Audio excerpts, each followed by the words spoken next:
নমস্কার, আমার ভুরিভোজ চ্যানেলে সকলকে স্বাগত জানাই। Welcome to my channel Bhurivoj. আজকে বানাবো মূলো শাক। মসুর ডাল বাটা দিয়ে মূলোর শাক তৈরি করব। এই যে মূলোর শাকগুলো রয়েছে, এগুলো মূলোর থেকে আলাদা করে কেটে নিয়ে ছোট ছোট করে কেটে নেব। আর এই যে মসুর ডালটা, এটা আমি 4-5 ঘন্টা মতন জলে ভিজিয়ে রেখেছিলাম, ভেজানো হয়ে গেছে। এবার এই ডালটাকে আধ বাটা করে নেব, একদম মিহি করে কিন্তু পেস্ট করব না।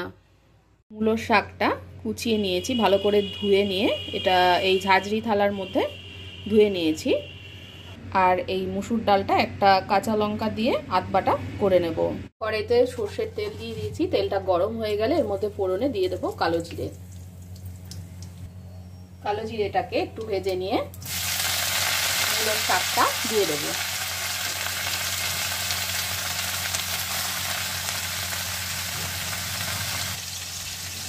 এবার এর মধ্যে দিয়ে দিচ্ছি অল্প একটু নুন,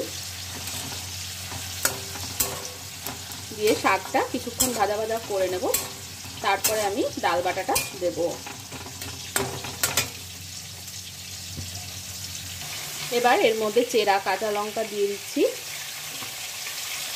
আর দিয়ে দেব যে ডালটা বেটে রেখেছিলাম সেটা দিয়ে দেব।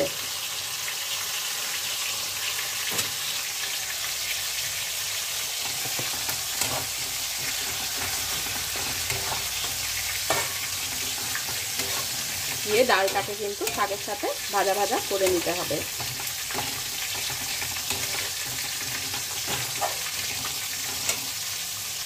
এর মধ্যে একটু হলুদ গুঁড়ো দিয়ে দিচ্ছি,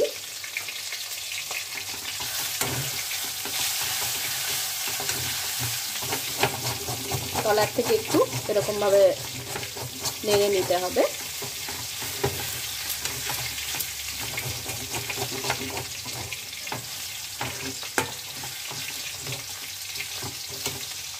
এবার এর মধ্যে মিক্সির বাটি ধোয়া জলটা দিয়ে দিলাম।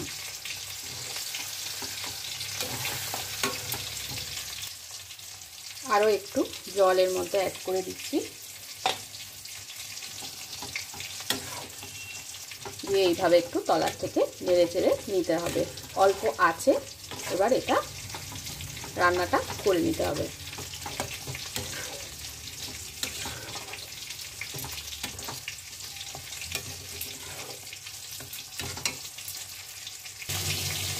এবার একটু চিনি সামান্য দিয়ে দিলাম এর মধ্যে, চিনিটা মিশিয়ে নেব।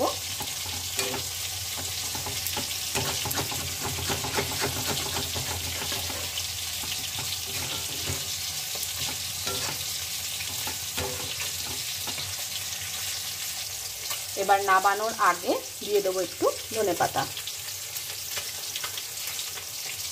ধনেপাতাটা মিশিয়ে নিলেই কিন্তু একদম রেডি হয়ে যাবে মসুর ডাল বাটা দিয়ে মূলোর শাক রান্না। গরম গরম ভাতের সঙ্গে অসাধারণ লাগে এই রান্নাটা। অবশ্যই আমার মতন আমি যেভাবে রান্না করেছি এইভাবে ট্রাই করে দেখবেন। আর ভালো লাগলে আমার চ্যানেলটাকে সাবস্ক্রাইব করতে ভুলবেন না।